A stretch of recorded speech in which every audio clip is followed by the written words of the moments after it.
Yun na, yun na, yun na. Ayun na, ayun na, yun na. Ay!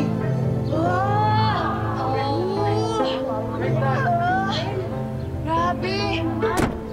Ang ganda! Grabe!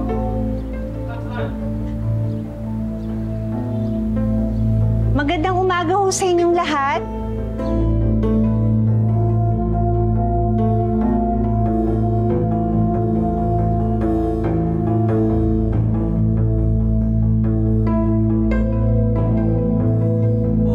Magandang araw, ma'am. Susan. Just call me Susan. Ma'am Susan, dito po kayo. Baka mapagod, baka mapagod. Hawakan mo, hawakan mo. Bis! Oh, Kilala ko yan. Uy, sabi ko na nga ba, artista yan eh. Ganda ni madam oh. Ganda ng kutis. Hindi artista yan. Ha? Eh ano, customer mo sa padyak? Parang imposible naman yung bis. Yaman-yaman ni madam oh. Ganda ng bag oh. Hindi, Bis eh. Alam ko na. Ano? Yan yung na-hold up nung nakaraan na sinasabi ko sa'yo kung nagligtas dyan. Ah, talaga? Small world ah. Tinulungan sino pa yung tinulungan mo? Siya naman yung tumutulong sa atin ngayon. Pero sana ho, hindi na ho Eh baka kaya naman tayo tinutulungan dahil sa'yo. Dahil tinulungan mo. Sa totoo lang guys, ho, dapat bigyan pala mo ako magpasalamat ng itrato na parang guest of honor. Dahil malaking karangalan sa akin na makatulong sa ibang tao.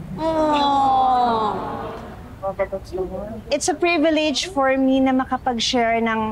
Ang bait-bait naman ni madam. Malamang nakatakbo yan. Na malamang kayo, hindi ba pwede talaga nagpaso na lang tumulong? Walang libreng tulong ngayon. Lahat ngayon, maghihirapan, may kapalit. Eh, ano gusto niya kapalit? Walang kapalit. Alam ko ho, mahirap paniwalaan. Pero bukal ho sa loob ko ang tumulong. Uy, grabe naman. Ay, talaga. O yan, nasagot na yung tanong mo. Alam ko kasi ang pakiramdam na galing sa hirap kasi galing po ako doon. Alam ko rin ang pakiramdam ng natutulungan ng iba. Gaano man ito kaliit o kalaki. At it gives us hope na makabangon ulit, na magkaroon ng chance ulit gumanda ang buhay natin. Minsan talaga kailangan lang natin ng isang guardian angel.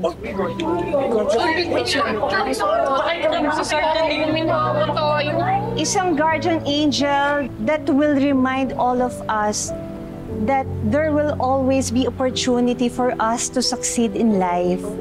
Na marami pang pagkakataon na umangat kayo sa buhay. Kailangan natin ng isang anghel na malalapitan sa oras ng inyong mga pangangailangan. Hindi ako anghel, pero handa akong tumulong.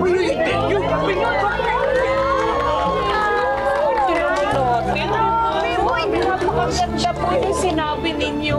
Napakaatog po ng puso. Ay, nako. Hindi ko pinala yan. Malamang manlolo ko lang yan. Sabi pa.